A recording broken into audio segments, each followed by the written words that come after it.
Welcome to the Awesome Pod Mix. You are listening to Abby. The idea behind this podcast was to talk about how certain movies and TV shows made me feel when I watched them for the very first time. A reputed filmmaker once said, when a piece of art invokes a similar feeling amidst a large audience, it's the triumph of the filmmaker. That's the magic of cinema. I love the magic of cinema. Today, I'll be discussing the fifth episode of Marvel Studios WandaVision. It's Marvel's first offering in Phase 4. Whether Marvel creates movies or TV shows, they are all cinematic. The fifth episode begins with Wanda's much lesser cheerful voice saying, previously on WandaVision. In the recap, we see a different end of the previous episode. When Vision asks, where's Geraldine? Wanda replies, she's gone. She didn't belong here. This episode is a tribute to the popular sitcom of the 80s, Family Ties, Growing Pains, and Full House. Fun fact, Matt Shakman, the director of the series, was a child artist on the spin-off show of Growing Pains titled Just the 10 of Us. Wanda and Vision are having trouble getting their babies to sleep. Nothing is working, not the binkies and not even Wanda's magic. Right on cue, Agnes rings the bell and offers to help. But Vision is not comfortable and doesn't trust Agnes. Agnes says, do you want me to take that again? Wanda doesn't know what to make of it. Agnes says, you want me to hold the babies. Should we just take it from the top? Wanda is confused, but Wanda tries to convince Vision that they should let Agnes help. Vision is concerned about Wanda's behavior and asks about the look she shared with Agnes. The kids speed up their age. This episode's title sequence shows a montage of Wanda and Vision through the years from kids to adulthood. How is that even possible? Vision was born an adult. Infant Billy and Tommy pose for the holiday pictures with Vision. Thanksgiving, Easter, and Christmas. One after the other. Tommy and Billy celebrate their birthdays from 1 to 5 and have a good time. Outside the hex, Hayward interrogates Monica. Monica reveals how she felt pain and Wanda's voice in her head. It was a hopeless and drowning feeling that kept her down. A feeling of grief. We see a bunch of shots where Wanda is crying. Jimmy and Darcy meet Monica and inform her about the briefing. Monica's scans are blank and her labs don't suggest much. At the briefing, Hayward paints Wanda as the victimizer. Jimmy gives a background on Wanda's history, but Hayward tries to change the narrative and makes her appear like a villain. Monica doesn't believe that this Westview anomaly is a premeditated act of aggression. Hayward shares footage of Wanda attacking their Sword base, the top secret location of Vision's corpse. How did Vision end up here? He was in Wakanda the last time we saw him. The CCTV feed is disabled and we don't actually see what happened. Hayward says Wanda stormed the facility, stole Vision's body and resurrected him. This is clearly a misdirect. Show me, Hayward.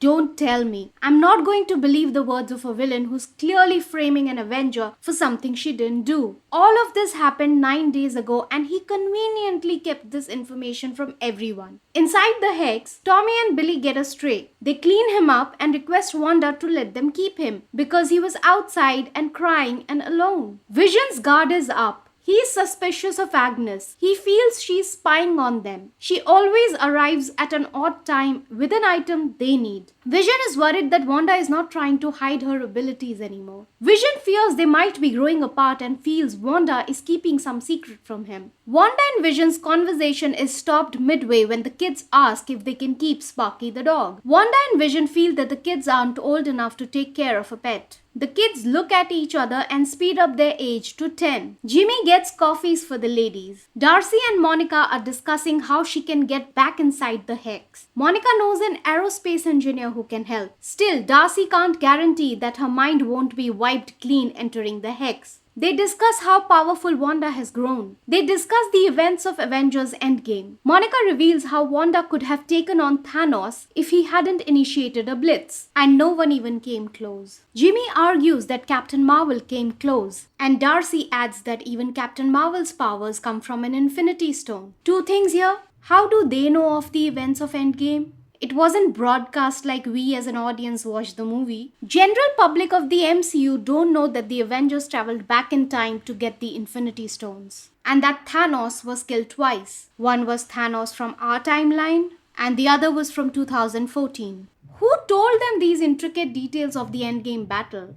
Did Scott tell Jimmy? Monica would have just returned after the snap. And we've not seen her meet Nick Fury yet. and Monica looked uncomfortable upon hearing Captain Marvel's name. Is something wrong between the two? There's a theory doing the rounds that suggests Captain Marvel chopped her hair to show support to Maria Rambeau when she was suffering from cancer. We will know for sure when we see the Marvels. Monica changes the subject as she draws attention to the props and wardrobe. Monica borrows Jimmy's firearm to fire at her clothes that she wore inside the hex. Just like Peggy Carter when she shoots at Cap's shield in Captain America: The First Avenger. Monica and the gang discover that Wanda is rewriting reality. They plan to send something in that is era appropriate and would not change. At the office, Vision installs the computers, and Norm is amused at the variety of things it can do. They receive an email from Darcy's Sword ID. While Norm looks for a letter opener, Vision informs, "We don't need that. We are already cutting edge." The email reads, "Sword Top Secret Communique Authenticate. Dr. Darcy Lewis's finding regarding the Maximoff anomaly.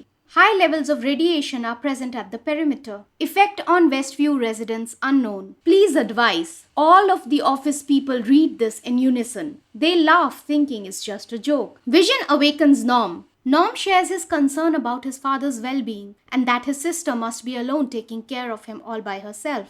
Norm begs Vision to make her stop because she's in his head and it hurts. At the house, Billy trains Sparky. The kids want to show their trick to Dad, and they sense all is not good between Mommy and Daddy. Wanda explains that there may be differences between Mommy and Daddy, but family is forever, just like these two brothers. The kids ask if Wanda has a brother, and she says she does, but he's far away, which makes her sad. Sparky starts to bark, and Wanda hears a whirring sound. She asks the kids to stay put and steps out to check. There's a sword drone operated by Monica. Monica tries to have a conversation with Wanda, but Wanda is in no mood. She tilts her head in her signature style and her eyes glow red. The broadcast doesn't show the drone. The controls are taken over by Hayward and he orders a strike. The alarms start to blare at the base. Wanda comes out of the hex and throws the drone at Hayward. Hayward's men point their guns at Wanda, and we can see the laser beams pointed at her. Wanda warns them to stay out of her home. Monica tries to reason with Wanda and reminds her how she trusted her to deliver the babies. Monica assures that she had nothing to do with the armed drone. She is an ally and wants to help. Wanda asks, "What can you possibly offer me?" Monica says, "What do you want?" Wanda replies,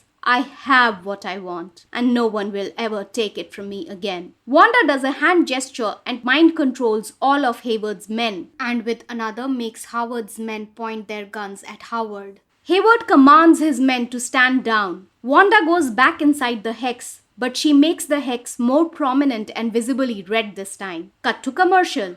Lagos paper towels. This is in reference to the events in Captain America Civil War, where she accidentally causes damage in Lagos. Lagos, for when you make a mess you didn't mean to. Wanda and the kids are looking for Sparky. They spot him in Agnes's garden. Agnes says she didn't find him until it was too late. He must have had the azalea leaves. The kids want to speed up their age again, but Wanda teaches them to deal with the pain. The kids say, "Mom, you can fix anything, even the dead." Agnes checks. "Can you do that?" It felt so genuine and earnest. Wanda explains it's not the right thing to do. But the kids argue that family is forever and Sparky is family. Wanda should bring him back. Just then Vision arrives and learns about Sparky's death. He comforts the kids. What I love here is Paul's acting. It shows he's such a great dad. He confronts Wanda and informs her that he spoke to Norm's suppressed personality. Vision doesn't want to watch TV, just so that Wanda can change everything overnight. Wanda can't control him the way she does everyone else. She says, "Can't I?" The credits start to roll, but the conversation doesn't stop. Vision asks Wanda about the Maximoff anomaly. Vision gives Wanda the benefit of the doubt that it may have started without her knowledge. And now that she's aware, she needs to stop. Vision pleads Norm's case before Wanda, but Wanda acts like she doesn't know a thing. Vision gets angry and things literally escalate as Vision ascends. Wanda flies up to Vision's level and assures him everything that she's doing is for them and the family, and he should let her handle it. Vision asks, "What is outside of Westview?" Wanda says, "You don't wanna know. I promise you." Vision says, "You don't get to make that choice for me, Wanda." A dejected Wanda comes back to the ground. Wanda says, "You have never spoken to me like like this before. Vision says, "Before what? I can't remember my life before Westview. I don't know who I am." Wanda tries to calm Vision down. Wanda says, "You are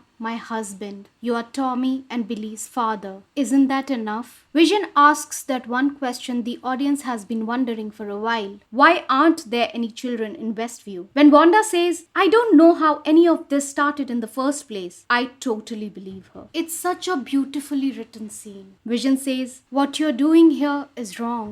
Vision is sort of Wanda's moral compass. Just then the bell rings and Vision thinks it's Wanda's doing. Wanda opens the door and reacts shocked. Vision asks, "Who is this?" "It's Peter/Quicksilver from the X-Men universe." He says, "Long lost bro get to squeeze his stinking sister to death or what?" Darcy, watching on the monitor, reacts, "She recast Pietro?" Wanda whispers, "Pietro?" Pietro nods his head and she hugs him. This is not Pietro played by Aaron Taylor Johnson from Age of Ultron. Who is this fraud? What the hell just happened? You can listen to the Awesome Pod Mix and subscribe to it on Apple Podcasts, Spotify, Amazon Music and Google Podcasts. If you like what I'm doing, I'll soon be launching the Awesome Pod Mix page on Patreon and you can support me there. Thanks.